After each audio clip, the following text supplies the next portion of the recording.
Trigger warning, the following episode contains talk of suicidal ideation, self-harm, ketamine, both legal and illegal substances, and other topics that may not be suitable for all listeners. Listener discretion is advised. Welcome to another episode.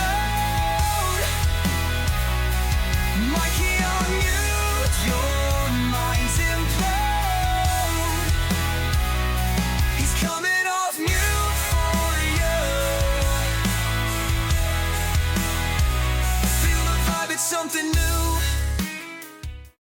Welcome everyone to another episode of Mikey on Mute. As always, I'm your host, Mikey, coming off mute to talk about my mental health journey, talk to others about theirs, gain some perspective, and keep that conversation going. Today, I'm really excited to have a guest on that has a very similar mindset to what I do here.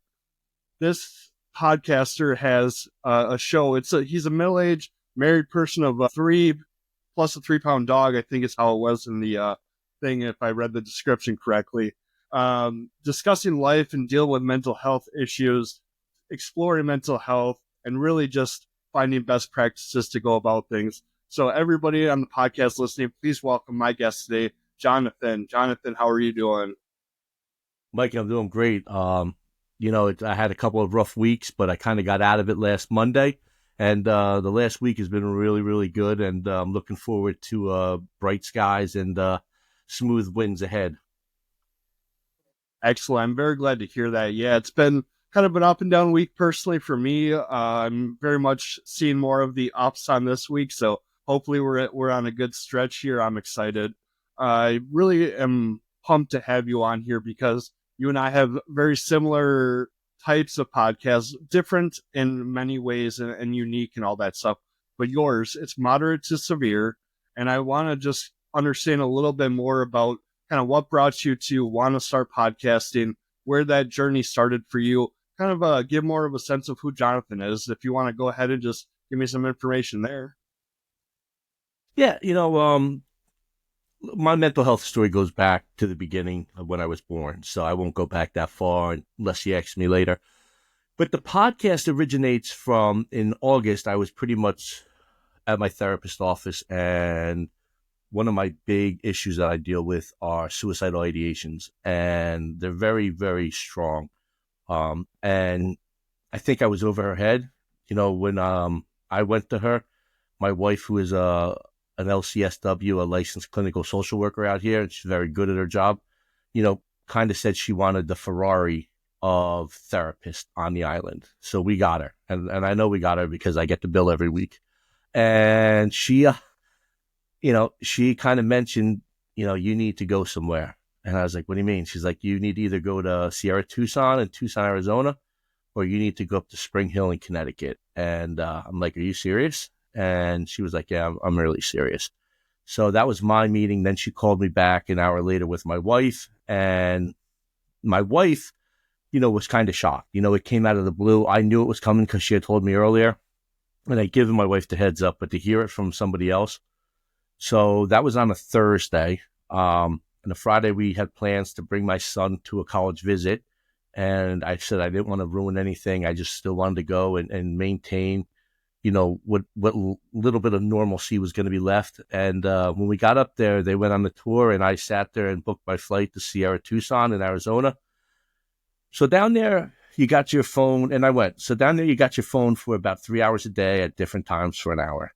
And there was this girl who really, will get into why I'm mentioning her, Carly, who has a podcast. She started a podcast from her chemo chair when she was diagnosed with breast cancer.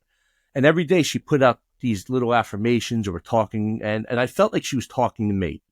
And when I got home after the month down there, and we could talk about the month and anything you want, but when I got home, I reached out to her. And I told her how important it was for me to see her daily. And I said the same thing a lot of people are now saying to me, like, I didn't comment, I didn't like, but I waited for him every day. And I told her my story. She was like, Jonathan, you got to start a podcast. And I'm like, Carly, I'm an introverted extrovert. Like I socialize with people when I want to. I am very happy being by myself. And she's like, Jonathan, you're on the mic and it's maybe one or two other people on camera. You got to do it. So I'm like, I don't know. I'll think about it. So she called me back the next day and she was like, have you thought about it? And I was like, I did. I came up with a name, Moderate to Severe. And there's a reason behind that. And I said, but I don't know. I was like, maybe I'll do one episode and tell my story and call it a day. So she was like, all right, I'm going to call you back in 2 days to see how far along you are. And I was kind of like thinking, I'm never going to hear from her. I have a major problem.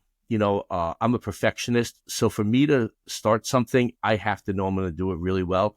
And I didn't know if I was going to be able to do this real well. So 2 days later, she called me back and she's like, how far along are you on the podcast? I'm like, Carly, I'm not doing this. And she's like, do one episode for me, please, and see how it feels. So I said, you know what? I'm going to do it. So I did the first episode, and it was very cathartic. And I had no guest, and it was just me talking, and it felt really, really comfortable. And it's weird because you're talking into a microphone by yourself, as you know, and you're looking at yourself on a video screen, but you're doing this for other people. But at the same time, I felt like I was talking to myself, like having a therapy session with myself, kind of going over the past traumas and things of that nature. And, I talked to a guy that I met on Fiverr. He made my logo. And away we went. And that was, I think, November 11th was the first one I posted. I've posted 10 episodes since then. I have 5 in the chamber and 6 more to record. And like I said earlier, I record a couple a week and I put one out usually weekly. It's been about 2.5 weeks, and that's because I was struggling. And when I struggle, I fall really quickly. I call it the icy cave, because there's nothing for me to grab onto. I mean, my cycle is so fast, it is unbelievable. For instance, last Monday I was sitting in a chair at my house in the Poconos in Pennsylvania, crying for an hour and a half by myself in a cabin. And then after I cried, I was like, you know what? I feel good.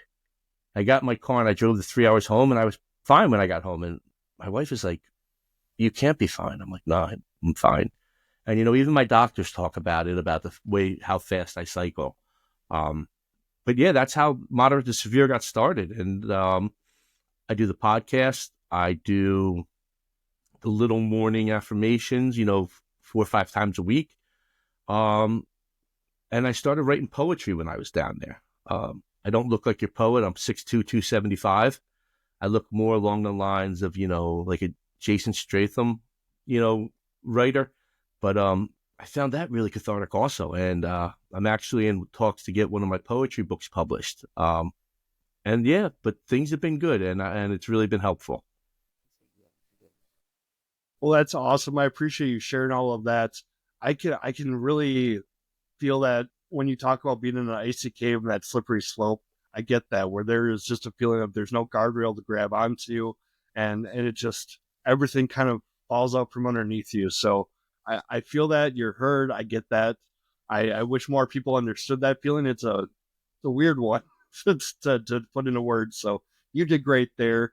And speaking of different words, I do want to talk. So Moderate to Severe, got the number 2 in there.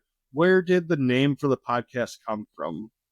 So it came from a couple things. A lot of times when you'll hear the commercials, they'll talk about the idea of, if you're moderate to severely this, or if you're moderate to severe.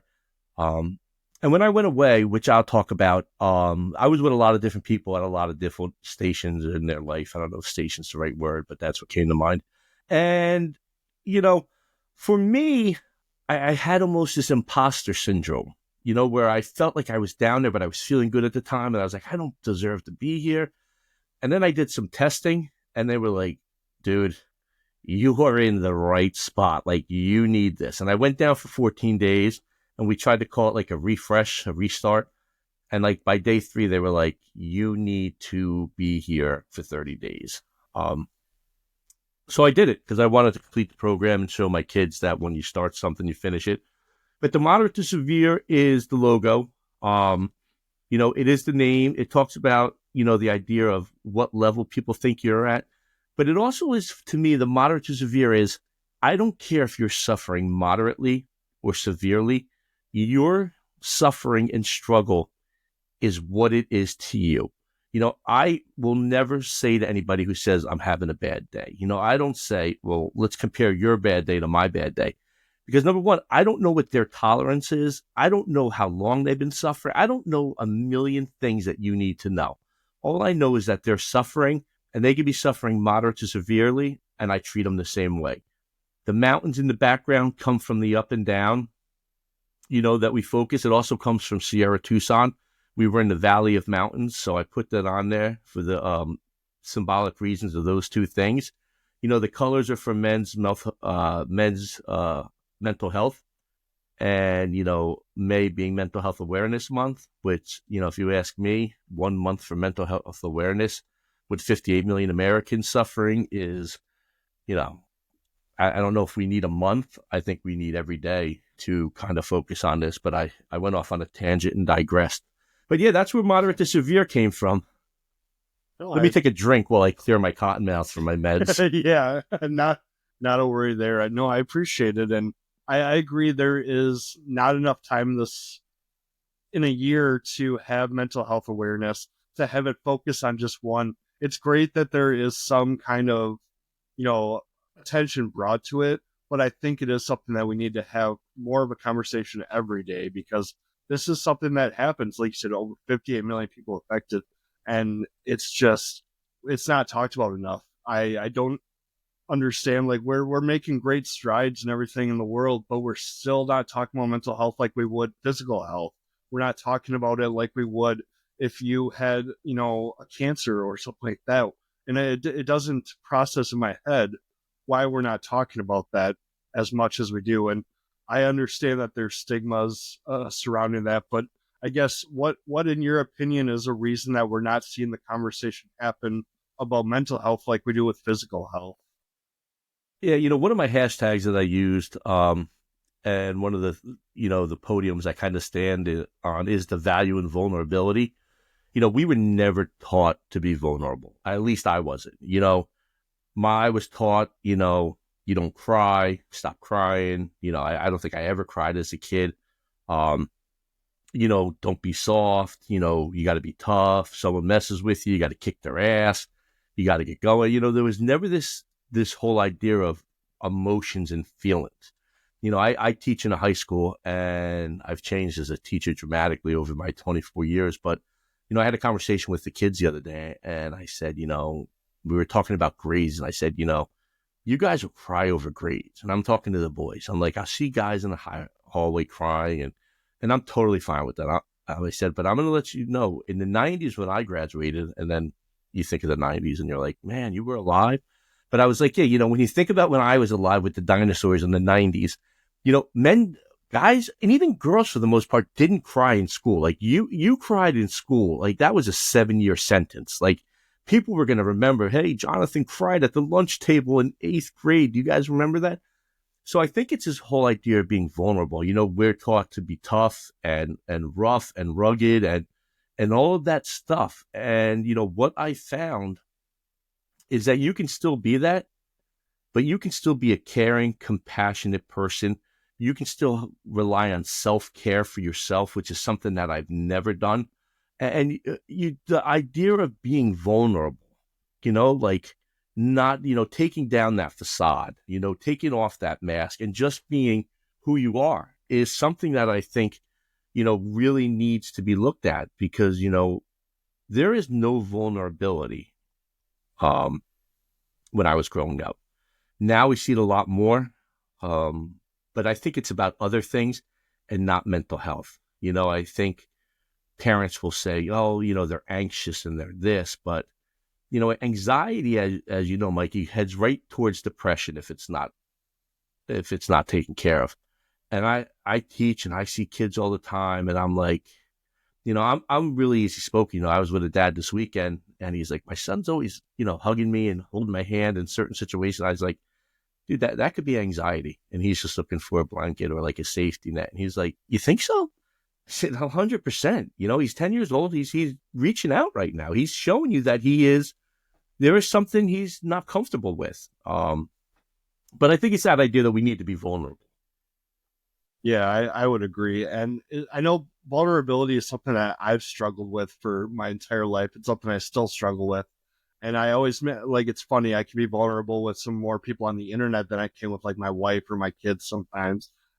But yeah, I think when we were growing up, if you were vulnerable, like you said, it's that sentence where they're going to remember you forever, and you're going to be mocked and made fun of. And at least like growing up for me, anything that showed vulnerability was almost assigned to like femininity, and you were weak, and you got called slurs and things like that. So it's really tough now to understand when my therapist or my wife tells me it's okay to be vulnerable, it's safe. I can hear those words and logically they make sense, but they're not computing with the years and years of built up, don't feel that, don't be vulnerable. So it is something I definitely have to give myself more grace every day. Understand it's okay. Like self compassion helps me be a little bit more vulnerable, and just it's okay to fail. You're a human. It's okay to feel these emotions.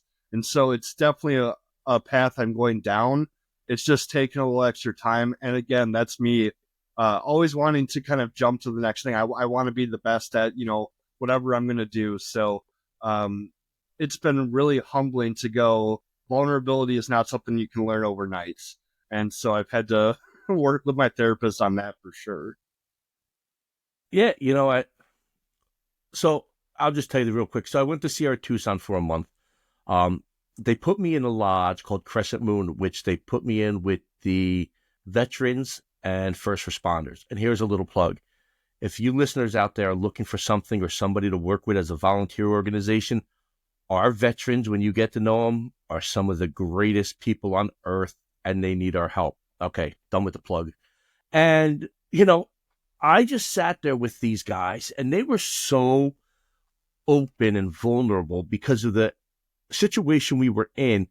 There was no judging. And I kind of said to myself, wow, like these are guys who have seen some stuff, and they're just opening up and talking to me, a school teacher, like I'm out on the front lines with them. And I'm like, my roommate would always tell me, I'm just trying to feel the feels. He had no feelings whatsoever. He was numb to everything.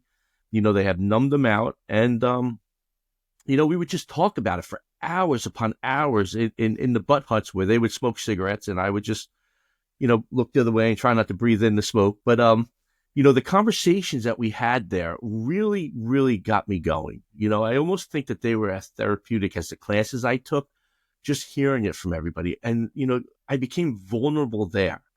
And, I had that 30-day of like everyday high impact vulnerability training where it was like, Jonathan, this is, tell me your story. What goes on? Like, how did you suffer for that long? Like, how did you do it? How did you maintain that?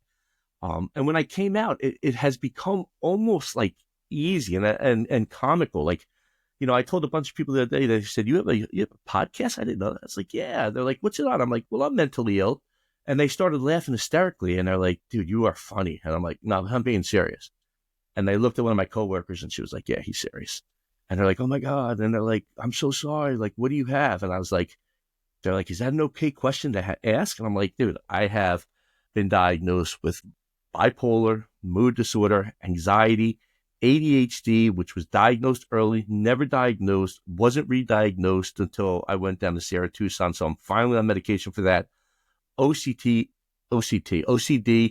and an eating disorder. So I was like, I've got it all. I mean, I checked the boxes for many, many things. But for me, it's become easier to talk about, Mikey, because you have to get to that point where you just don't care. Some people, it's like anything in life. Some people don't want to hear about your daughter's basketball game or your son's lacrosse game, but you say it anyway. Some people don't want to hear about mental health because it makes them uncomfortable. So if it makes them uncomfortable when something comes up, I let it go. If they start asking questions, then we have a conversation. And what I really found out was that more people than not,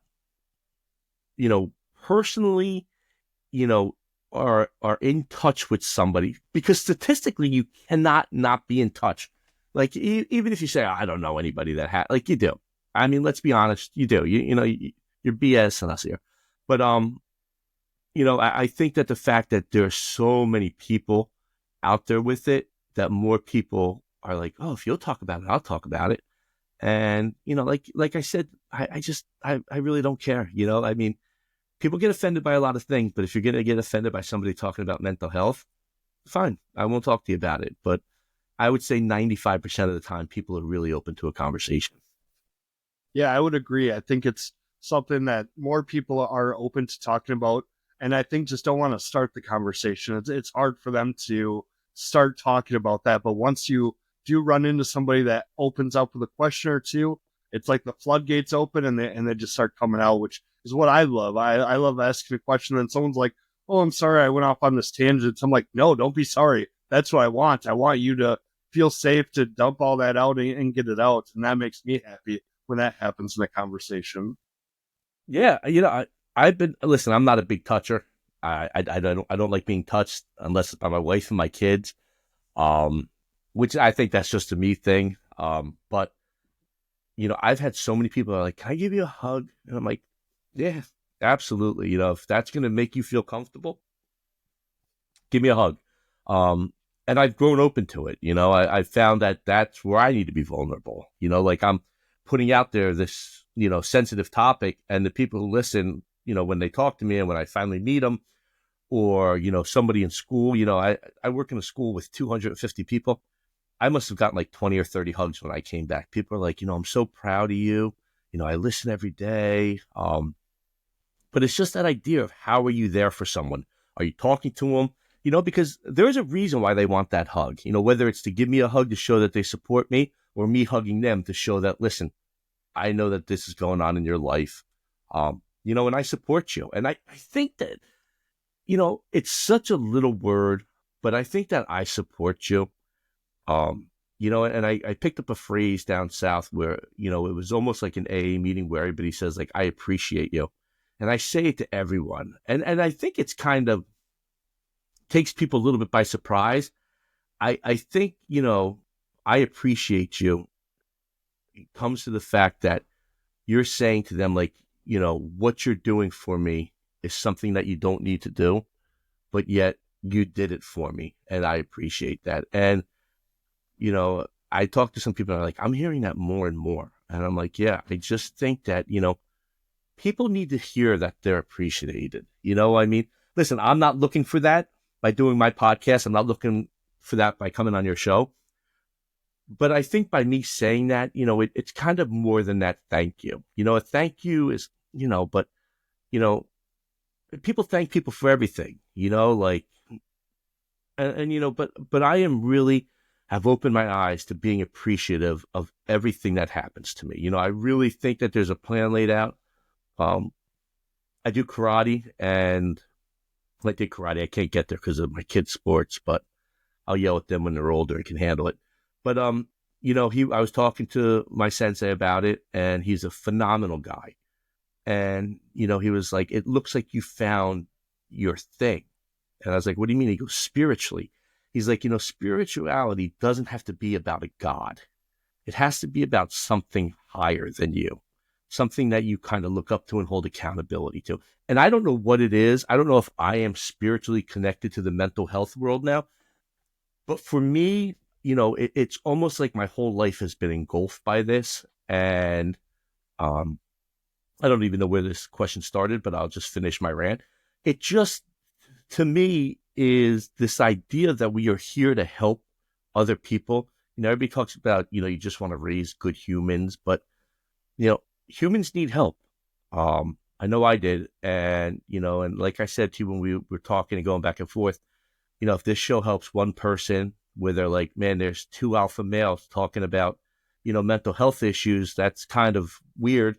I think I've done my job for the day. And, that that's just where it's going, the whole idea of vulnerability, being there for people and being appreciative. Yeah, absolutely. And I think it speaks on a deeper level. Like you said, a lot of people thank you for things. Someone walking into the gas station holds a door. Yeah, I'll say thank you. It's not as deep of an appreciation as when somebody does something that changes how I'm looking at something, my perspective, or helps me understand a little bit more about myself. So yeah, that "I appreciate you" holds a deeper meaning, and I totally understand where you're coming at with that. I you mentioned a few times you're almost 25 years of teaching, which first off, thank you for that. We don't thank teachers enough because Appreciate it. it's quite a business. So, but I guess you've probably seen quite a few now, different types of classes of kids come through. Do you see a difference in how they are talking about mental health? I know we've spoken a little bit about like they're more vulnerable about their grades and everything like that. But do you remember teaching, 15 years ago? What was that like? Did you see kids, were they vulnerable at that point? It's weird. When I first started, I started in New Jersey, the great state of New Jersey. Then I moved out here to Long Island. Teach at a very affluent school, still has its problems. But when I started there 21 years ago, I started with kids that were mostly behavioral and emotional and things of that nature. A little anxiety here and there. I mean, the wave of anxiety that has been taken over our kids is like a tsunami.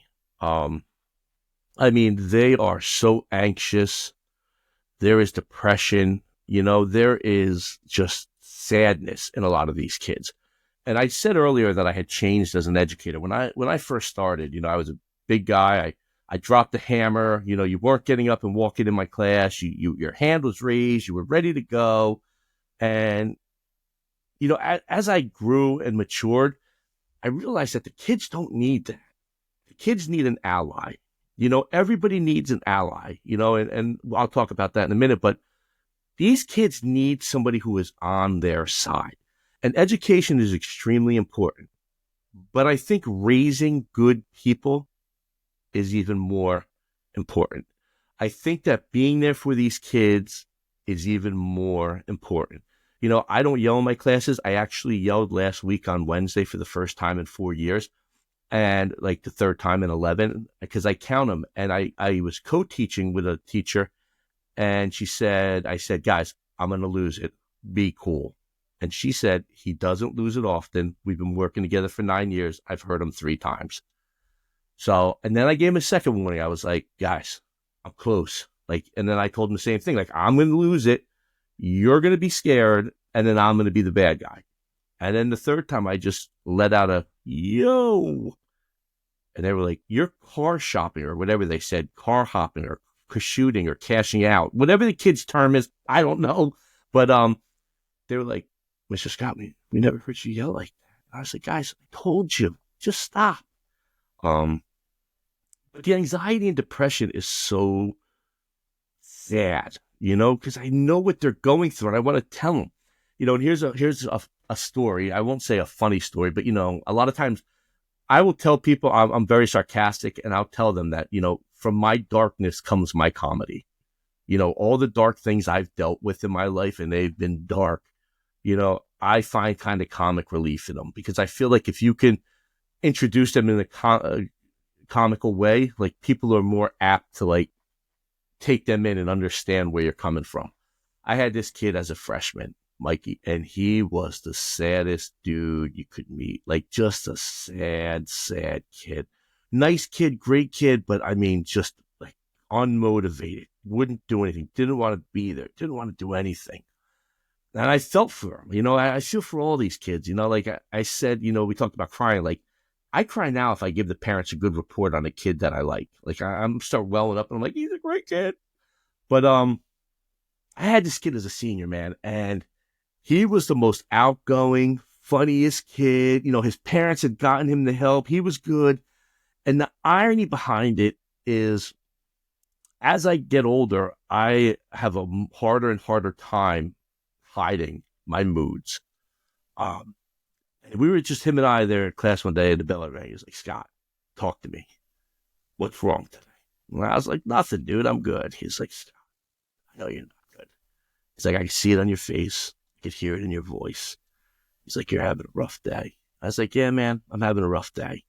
He's like, it's all right. They get better. I was like, I know they do, but I appreciate you, dude. For 2 reasons. Number one, for taking care of yourself and getting to the point where he was, in 4 years, was amazing, because I didn't start my real journey until I was 42. So I was impressed with that. And I was also impressed that at 18, he had the wherewithal to kind of call me out on it and be like, listen, dude, it gets better.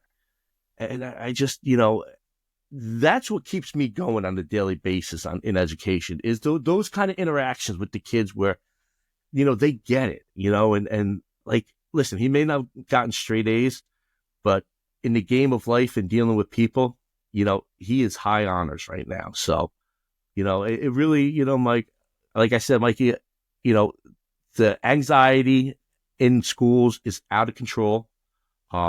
Kids are depressed. Kids are sad. And it's sad going to work each day sometimes because you just want these, they're kids. I even look at some of the coworkers I work with. They're like 24 years old. I'm like, you guys are kids. Like, what do you have so much stress for? What are you doing? Like, I don't know. But yeah, you can definitely see it. It is tangible and it is there. Yeah, absolutely. And I remember when I went to partial hospitalization last summer, most of the participants there were in their early 20s. And granted, I'm just mid 30s, so it's not like I'm, twice their age or anything like that. But a lot of them, it felt to me like I was proud on one hand, like, yeah, good job, you guys are taking care of this now. On the other hand, like, have you lived enough to go through it? And I had a moment where I was almost judging. I had to kind of look at myself and go, hey, even if they are only 20 something, that they have valid feelings. And so that was something I had to check in on myself and just be like, hey, accept that they are going through this. And also just understand that the world's different. There's different pressures. I think we all get to a certain age where we go, well, back in my day, and we really can't do that anymore. We have to understand the world changes. There's different pressures now than there was when we were in school. And it's really tough. I try to talk to my boys and make sure that they understand that it's okay and safe. But again, I'm dad. I'm not the cool friend or anything like that. And so I think it's just really hard, like, to, as a parent, and I'm sure as a teacher, you just want the best for these kids. And it's got to be just super hard when you do whatever you can, but it still seems like that anxiety is just a wave that keeps crashing. Yeah, it keeps crashing. And, you just mentioned, talking to people and things of that nature. I had a really rough spot, 2020. I don't want to set any triggers off, but I was sitting at a beach and it was April and it was a Sunday and it was either going to be going by myself or suicide by cop. I had decided. But, I call my wife my rock and my kids my rock, and they've always been there for me. And I just called my wife out of the blue, and she was on her way to a baby shower. And I said, I'm in a bad spot. And, long story short, she came home. I was okay. But that's when she kind of gave me the ultimatum, like, you need to, get help. And that's when we found the Ferrari. And that's where we found the ketamine. I take ketamine once a week. I took it today. So if we did this about 3 hours ago, I would have been a little loopier. And you probably would have been like, dude, like, you're not even answering the questions I'm asking you. And I'm like, sorry, but it's fun. So I started this. I had to go into this DBT training, which was an hour and a half a week for a year. And I was the oldest guy there by like 20 years. They're all these early 20 kids. And I felt weird at first, for the first 5 minutes. And then I was kind of happy. I was like the father of the group. And I would always say to them, like, I am so happy and proud that you guys are putting your stuff together now. Like, you're 20 and 23, 25, 19. Like, you're getting your act together now. Like, I'm 42 and getting my act together, which is still, listen, you get your act together at any age. I give you props. But I was like, I wish at 22 years old, I had somebody telling me to go get help. But, I just, it was that emotional overcome. Like, these kids are doing it. They're getting it. They're putting in the time. And like you said, talking to your kids or me talking to my students, you want to get everybody off on the right foot and let them, it's kind of like putting that little bird in their ear to be like, this is what dad suffers from. I do it with my kids all the time. I actually had to have a talk with my 17-year-old son because he picked me up tonight from ketamine. And my wife was like, did you talk to him about it? Does he know that ketamine's an illegal drug? And I'm like, it is not illegal. We are prescribed it. Like, mushrooms are illegal right now. On the West Coast, they're using them for mental health and things of that nature. But I said, I went and talked to him. He was like, Dad, he's like, you've told me this. And I was like, I know. I was like, just don't know if you're Googling. He goes, listen, I'm just happy you're getting help.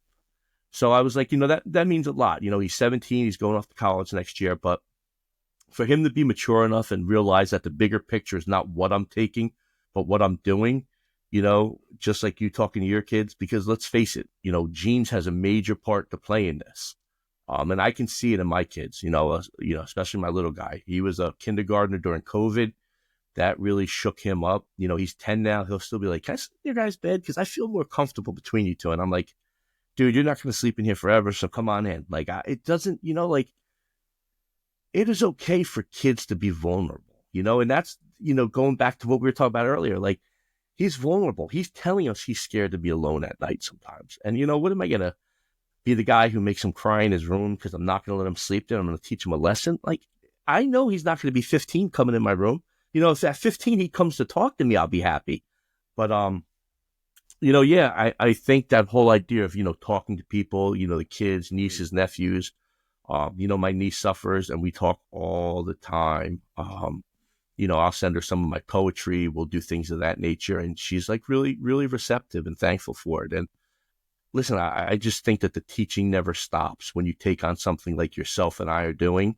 Any opportunity we can have to sell, I don't want to say sell it, but to spread it, I think that's what comes with it. And I tell everybody, listen, I am not an expert on mental health. I am an expert on me. And I know what I've been through and what works and what doesn't work. Yeah, and that's, I've told people plenty of times, like, I'm not a counselor, I'm not a therapist, I'm not licensed to do this. Major props to people like your wife that are licensed and everything. But I talk about what works for me, what doesn't work for me.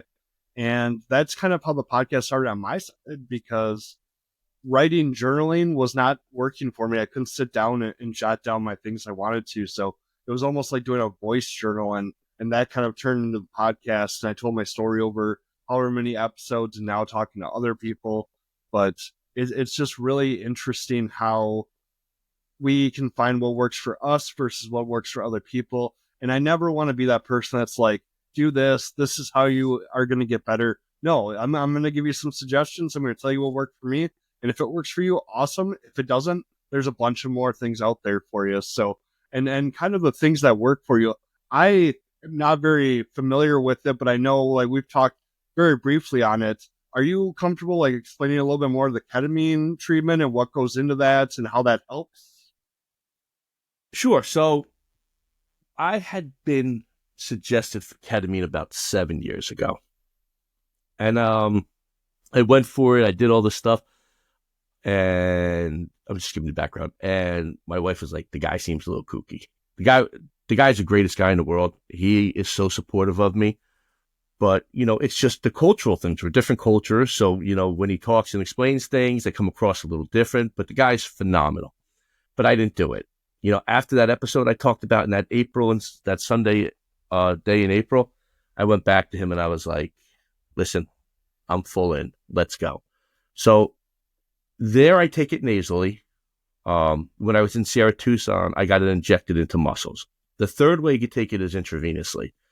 And I'll explain it to you like this. Like, if you take it intravenously, you're in the club. Like, you're in the club partying. If you take it, in the shoulder and get it injected into the muscle, you're checking your coat. And if you take it nasally, you're in line to get in the club. So that can tell you, like, how far along and how much you're into it. Me, I take it nasally. The first side effects, I'm in there. They take my blood pressure. They keep tracking me. A doctor watches over as I, spray it in each nostril, however many times, 16, 17, 18, whatever I'm feeling at that time. We have conversation. He asks me how I'm doing. He talks about my medication. He talks about different stuff. And then I sit there for a while. And at first I was kind of nervous because it was weird, because it does. I mean, the side effects are real. I mean, ketamine is the drug ketamine, Special K, that people were using. It is a horse tranquilizer. Um, but, when I take it, it really does, for a while, kind of, I become very motivated in my mind, which I didn't pay attention to the first, couple months I went there. I was more looking at, shutting my eyes and seeing like someone speeding down a mountain, with forest behind them and these big snow piles, and, looking at my body and my body looking like it's small. And those are true effects of it, and shutting your eyes and just being wowed by the colors. But as I got more into it, the ideas of what comes out from it, the whole motivational ideas. And I say to him, I'm like, Dr. Manu, I'll throw his name out there. Why can't I take this every day and just run with it? And he's like, you can't take it. But he goes, yeah, it motivates you. It opens your mind to things that you can do and, gets the mind really working at a high level. Now, I will tell you, Mikey, if you go in there in a bad frame of mind, you are going to have a bad trip. I've done it twice. They've been two of the scariest times of my life. The things I saw and thought of, and it was just brutal, to the point where I wasn't going to go back after each one. But you have to realize, like, you need to prepare yourself for that type of treatment. Like, you need to go in with an open mind. You need to go in a good mood. You need to go in just feeling right about yourself. That is my job as the patient. It's not like you just walk in there aggravated, mad, and you sit down and you've got to be in the right frame of mind. So I did that. I was up to every 5 weeks. In December, I had a really bad tumble. That has kind of like, I've really gotten out of it like the past week and a half. So it went on for a while, but they moved me back down to a week. Today I made my appointment for 2 weeks, and the goal is to lengthen lengthen the time between ketamine treatments. So I'm back up to a week, and the goal is to get back up to 5 weeks by the summer. But, I definitely wasn't into it at first, but, I'm at the point now in my journey where I'm going to take anything that they provide. And I don't know if you ever heard of the vagus nerve stimulator. So your vagus nerve runs down your neck, and it pretty much stimulates the part of the brains that deals with depression. And, they want me to get it, and I'm all for it. My wife is a little hesitant. She's like, how much more stuff are you going to do? But, talking to them, it's that'll build a base. Like, that'll send the impulses. So you get the attachment on the vagus nerve, and then they put a little, like, almost like pacemaker chip in your chest, right under your collarbone. And that'll send the stimulus to go up to the brain to kind of get it going when it's down. And like I said earlier, like, I cycle so fast that I need something to catch me at baseline. I never get hypomanic. I don't go that high. I just stay where I'm at and drop. So with the ketamine and with this, the goal would be to come off some of the medications, because I'm on a boatload of medications, and, kind of just keep myself at base. But those are the two things right now. The one thing I'm looking at, the one thing I do religiously, Going back, I will say to your listeners that if you have been prescribed something and you are not taking it regularly, you need to take it regularly. I was a Division I athlete, played 3 sports in college, and I thought I was going to beat depression by myself. Like, I had never lost a battle. I may have lost a battle. I've never really lost a war. I was going to beat depression. And, my wife gets furious at me because for like 7-8 years, I messed around with everything. I've been on Prozac, Lexapro, anything you name, and I didn't take it. And I wasn't going to put chemicals on my body, because I never put chemicals in my body, and I was just going to beat it. And then I came to the realization that I'm not beating this thing. So I started taking the meds, and now I take so many meds that I call my psychiatrist once a month, and I'm like, is this ruining my liver right now? And she's like, no. She's like, you asked me this last month. I'm like, I know, but new studies had to come out. She's like, no, Jonathan, you're fine. But, I put that blame on me, for all those years, there was help out there, and I just didn't do it. And if you're one of those people out there listening who doesn't want the medication, like, well, then I would tell you to, go to a therapist or that does DBT training or CBT, and you got to start learning some skills and building some skills up, because that is the only way to beat this thing. You are not out willing it. You are not out manning it or out femaling it. You need to learn what to do in these situations. But that goes back to the ketamine, given into that. That goes back to the medications. That goes back to everything. For me, my big thing, Mike, is I got to work out. And when I'm down, I can't get myself up. But like the last week and a half, I've been waking up at 4 o'clock in the morning before work and walking. I used to say I'll do it after work, but it never got. I mean, you know how it is. You're going to do something after work. It's kind of like saying I'm not doing it. There's never Right. time, and it just goes. But yeah, I wake up at 4 o'clock every morning and walk 3 miles. And that's awesome. That's definitely something that my therapist and I have talked about, trying to get some more physical activity. And I've worked remotely now for about 3.5 years. So I'm very much just at my desk for 9 hours a day. And so I need to try to get more, because I did notice that as I was remote, not only was I not around people, but I was also stationary. I'm right next to my kitchen, so I can grab a snack at any time. And it's really been something that I need to go, okay, my mental health affects my physical health so much. I need to do some also physical things to battle back. And so even though, if it might be starting walks when it gets warm enough, the Wisconsin weather here can really not make it easy to walk Yeah. sometimes, but doing that. Otherwise, even like my sons have this VR headset that has this game called Beat Saber, where you're like almost knocking blocks out. And by the time I'm done playing a game of that, I'm sweating. So, I mean, it's still Yeah. physical activity. And it's really, really interesting to just try to figure out, okay, I need to do more. Because I think for the longest time, I just sat here like, okay, I'm taking my meds, I'm going to therapy. Why am I not closer to a point that I want to be? And my therapist, I love, because he's very blunt with me. And he was just like, well, you're not really doing anything else outside of that. You're waiting for the magic pill to kick in. And he's like, that's not how this works. So understanding you have to put in the work, like you said, that might be DEBT or CBT skills.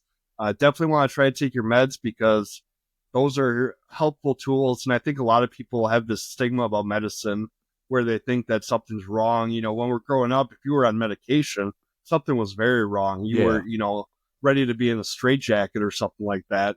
But now it's one of those things that you just trial and error. And I think it can be really defeating when you are first starting out. And if I gave any advice to anybody, it would just be keep trying, be honest with your doctor if it's not working. You're not going to piss anybody off by saying it's not working. And in fact, you'll probably piss them off if you don't tell them it's not working. So, but yeah, I hear you. Just trying to figure out between medicine and physical stuff what I can do to get myself in a better state, because there is no magic pill that's going to make this all better for me. Yeah. I think that's one of the things, and I still struggle with it now, is why? What is the why? Like, what did I do? And I always say I'm a tortured soul. And, my therapist finally was like, yeah, you are, but that. So, what are you going to do? Like, am I going to get tortured soul tattooed across my chest? I mean, I could do that. I mean, all it's going to do is tell more people. But, the working out has been, and I find that when I do not work out for a while, and, ironically, I tore my calf muscle the night before Thanksgiving, and then I stopped working out, and then December came, and that kind of rolled into my bad days. I need to be working out, and like I said, my wife, pretty much will talk to me about things, and I say, don't be my therapist, be my wife. And yet every time, like, I'll go to a therapy session, because I go to a lot of them, they'll say stuff, and I'm like, yeah, she told me that. Yep, she told me that also. And I'm like, oh, why don't I just listen? I could be saving hundreds of thousands of dollars. But, that working out component, man, with the release of dopamine and all that, it just really, and I found that, in the morning, after the first like 5 or 6 days of waking up at 4 o'clock, like, it becomes so much easier. Like, if you don't do it, you're like, I didn't walk this morning. And I'm like, it kind of aggravates you a little bit, because you miss that. But yeah, I think physical activity is just so important. Yeah, and major props to you for continuing to do that. I know it's not an easy thing, but like you said, once you get that repetition in, it becomes easier and easier. So anybody out there, it's gonna suck, just like anything else. It's gonna suck for the first couple days or weeks, whatever, but it gets easier. And same with mental health. It's gonna suck to get help. And that sounds weird to say, but like you're going to visit some weird places in yourself when you start going to therapy and you start really diving into a little bit more of what's going on inside of you. But it definitely helps and it gets better. So that's my message. And if you had to give some advice to men out there that either are struggling with asking for help or just unsure of their own mental health, I guess just kind of like a blanket advice, what would you tell them when it comes to, hey, I'm not sure how to handle my mental health. What do you think I should do? I think the first thing is I interviewed a LCSW from Manhattan the other night, and I asked her that same exact question. And she stopped me and said, Jonathan, let me stop you there. She's like, I don't think it's just men with mental health problems that should come see therapists. She said, I think it is everybody in this country should be talking to a therapist just to unload. And I had said that this weekend. I was down at UNC with my son, and I was talking to somebody who's kind of connected to the field, and I said that, and they're like, yeah, I totally agree. He was like, everybody should be talking to somebody. He was like, first of all, if everybody talked to somebody, or it was so common to talk to people, that stigma would be cracked and broken in a minute. I think if you are struggling, and part of the reason you're struggling is you don't want to tell your story, I don't know if the therapists agree with me. I am a huge fan of writing your story down, giving them that, and then going from there. Because a lot of people don't want to relive what happened. And let's be honest, like you said, you may not find your first person that you meet that you connect with, but there is somebody you're going to connect with. And you have that out and you hand that to 2 or 3 people, and there's somebody who reads it and is like, listen, I can help you, man. And you got to fill in the gaps and you get comfortable. It becomes easier to talk about. But I really think it's making that. I think the hardest thing is making the phone call. Nobody cares if you make the phone call. Nobody cares. And I think they have to realize that. Like, nobody cares, not in the sense like make it or don't make it. Nobody cares that you make it. Like, it is not going on social media unless you want it there. Like, make that phone call. You have insurance. You don't have insurance. There are people who work with you. Make the phone call. Once you make the phone call, that was the hardest part, because it's like, but it's kind of admitting to yourself that you need help. Big or small, big problems become small, big problems become bigger problems, small problems become big problems. Make the phone call. That would be my suggestion. Or you know what? You could reach out to myself or probably Mikey, and we can lead you in the direction of somewhere to go if you're local. And even if you're not, there's connections all around this country that could be like, listen, I get text messages at 3 a.m. My wife's like, why are you getting text messages at 3 a.m? I'm like, oh, it's the guys from Alaska, from Sierra Tucson. She's like, don't they know there's a time change? I was like, I think it's more of a matter of do they care? But, make that phone call. There's somebody out there for you. Yeah. I think that's great advice because there's so many resources out there. And I didn't know all the resources that were out there until I started my own mental health journey. So truly just making that phone call, asking the question, if you feel safe talking to your primary care doctor, talk to them about recommendations, or if you know somebody, because we all should at least know somebody that's gone through therapy or currently in therapy, ask them for a recommendation. Maybe theirs. I found the best one when my wife suggested I switch over to the therapy office that she goes to, and that was a game changer. So definitely think it's a good thing, and you got to make that call, like you said. I think that's important. And I probably sound like a broken record, but I can't believe we've been almost talking for an hour here. It's so easy to talk to you, Jonathan. And I always like to look at, like, when we get near the end of these episodes, I've asked you a few different questions. What kind of question do you have for me? It could be about my personal life, my mental health journey. Just what kind of question do you want answered that maybe I haven't answered in the past? I don't know. That's a great question. I'm going to steal that one. I'm telling you right now, I'm going to steal it. Listen, when I found you, I was pumped up, and people were like, yeah, but he's like a competitor. And I was like, no way. Well, this isn't a competition. This is the problem with the society. Everything's a game. Everything's tough. he is out there doing what I'm doing in Wisconsin. So we have people in the Northeast doing it. We have a guy in Wisconsin. There's guys in California doing it that I talk to. And it's awesome because the more people speaking about it shows that, there is help. If I wanted to ask you one thing, with the Mikey on the mute, like, do you find when you're talking to some of your guests that you're almost like at a therapy session? Because when I talk to my guests, some of them, and they get into like life changes and this and that, like I'm taking notes.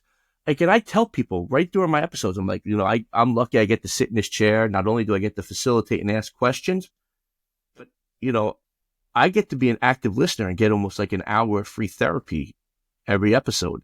Like, is that how do you find that you talk to these people and you're like, I could use them. I could use them. I could use them. I'm just wondering if I'm the only one. No, it's definitely a similar thing that I feel when I talk to people. It's one of these things that I thought it was going to be very awkward when I started talking to people. I thought it was going to be rigid and it's a tough subject. And what I found is it has become just, I'm making friends online that I can talk to about these things. And it's so easy to sit there and talk for an hour. And I got to talk to somebody that's not my wife, not my therapist, somebody else that gets it. And I got to get some stuff off my chest. So it's just as beneficial for me as it is for the person coming on the podcast. And I really enjoy that. Like you said, I think we connected through that Facebook group for podcasters is where we originally met. And I've come across a few different people. I had Will Craig on my show a couple weeks back and all that stuff. He also does a lot of mental health stuff. And I get that, but there isn't that, like, I'm not competing against you, Jonathan. I'm not competing against Will. We're a brotherhood trying to spread that message. Like you said, you got the East Coast out there. I'll take up, the Northwest, Midwest here. And there's people out in California, like you said, and I've talked to people in Texas. It's not a competition. I think we need to just understand that more people talking about it is not trying to step on each other's toes. I'm not sitting here like, oh, well, maybe if I have Jonathan on, I can tell people how much better I am at talking about. No, I don't want to have that conversation. I want to have the conversation that says, here's another person doing it. Please go listen to all of his stuff, and I'm the person that's always sharing the podcast that I'm listening throughout the day. Again, I work remote, so I listen to a lot of stuff. So I'm always sharing out what I'm listening to. And so I appreciate that question because it is very therapeutic to be able to sit down and have these talks with other people and get almost that free therapy session to be able to talk. And I think that's what we all strive for. We want more of those conversations in our lives where we feel safe and we can talk to people. And so it makes me so happy that I can jump on here. You and I have never spoken face to face before this. We've done some messaging, but yet here we are having an hour-long conversation where it feels like we could tell each other whatever we feel comfortable with. That's for me the best part about this. Oh, I agree 100%. Not to promote it, but the next episode I have is he doesn't suffer from mental illness, but it's about being prepared for situations. He was an Australian STAR member, which is above SWAT but below Delta Force. Long story short, he was shot 14 times in the first minute of entry and survived. And he talks about how he survived and all. And it's like, and then people are like, well, how does that resonate with your listeners? And when you listen to him, he talks about the idea that he was prepared, being prepared and thinking a different situation. And I'm like, I'm thinking to myself, like, man, I got to prepare, I got this big trip coming. I got to prepare myself. I got to do, so I think there's a lesson to be learned in everything, for the most part. But yeah, I never think competition. I always think community, like these guys are in my community, like they're the guys that I know, I know now I can count on you or I hope you can count on me, but and that's what it comes from, just spreading the word. And somebody I may not resonate with and they may go to you and resonate with you. And that's awesome. And I think that's what this is all about, just saving lives and getting people healthy. Absolutely. And as we're wrapping up here, I'm reminded of a video of yours I saw just earlier today about, I believe you were going to work and forgot your glasses, and you realized it was a little foggy or unclear, but you still knew how to get there. And that message was great, that there are going to be times where it's unclear, but you still know how to get there. And so if you want to expand on that just real quick to kind of wrap us up here, I thought it was really powerful for just a short little video. It really hit home for me. Yeah, I do these like 5 times a week, and they come to me when I'm on my walks and things of that nature. But that one came to me on my drive to work, and I'm like, I can't believe I forgot my glasses. And then I was hemming and hawing over it for a couple minutes, and then I was like, Jonathan, you know where you're going? Like, you've done this a million times. Like, why are we focusing on the fact that you don't have the glasses? Why aren't we focusing on the fact that you know where you're going, you know what your goal is, and focus on that? And that's where that came from. The whole idea of, if you don't have your glasses or the things in front of you are blurry, you don't let them stop you. You keep going, you get to that goal. There's going to be obstacles along everything you do, some big, some small, and I love the saying, we failed a million times in our lives and none of us ever think about it. You failed a million times before you stood and walked. You fell. But at that age, we didn't think about it. All it was let me get up there so I can grab Dad's remote and change the channel. And then we finally stand and everybody goes crazy. Where it's the same thing now. Like, not everybody's going to go crazy, but we should be going crazy for the goals that we accomplish and the things we do. So that one came from there. And they just go. Just on a side note, the one I had one that went viral. It had like 2,800 hits. I guess that's viral. My kid said that was pretty good. Was one my daughter told me, and it was pretty much, we were talking about something getting tough.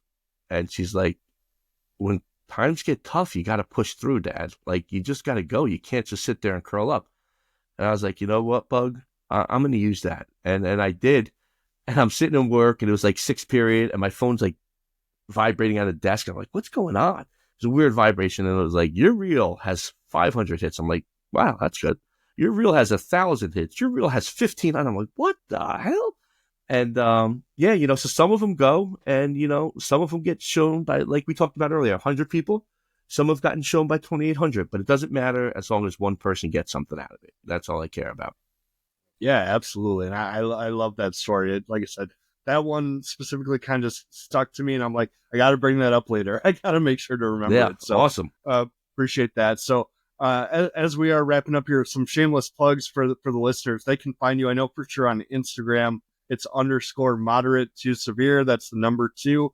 Where else can people find your podcast? Where else can they find your content? I am on Spotify at Moderate2Severe. I am on YouTube at Moderate2Severe. You can email me. It's tricky. Jonathan at Moderate2Severe.com. Reach out, talk to me, whether you liked it, you didn't like it, whatever you want to know. You listen to my stuff, but I love interactions. I interact with everybody, just like you do. I see you interacting with everybody. And it's just great. I love to hear from people. Well, I appreciate it. I'm urging my listeners, really go check out Jonathan, connect with them. You're so genuine when you talk to me, when we're just, hey, checking in, how are things going? And those are some of the best moments of my week, when I'm able to just, oh, that's great. I got a message from Jonathan, and I really look forward to continuing to have a connection with you, a friendship. And absolutely. It's really, I'm so pumped, and I know that this will not be the last time that we talk. We just we went on for an hour like it was 5 minutes. So I'm very, very pumped for our next conversation. Yeah, absolutely, man. Like I said, you could come on to Moderate2Severe anytime, and I think it'll be the same thing. I think it'll be another hour talk. And, listen, when you're passionate about things and you find other people who are in the same realm as you, things are easy to talk to, and you could talk all day. Absolutely. Well, again, Jonathan Scott from Moderate2Severe, I want to thank you for being on Mikey on Mute today. Before I go on and gush about how everyone needs more people like Jonathan in their life, this is Mikey going back on mute. Until next time, thanks everyone.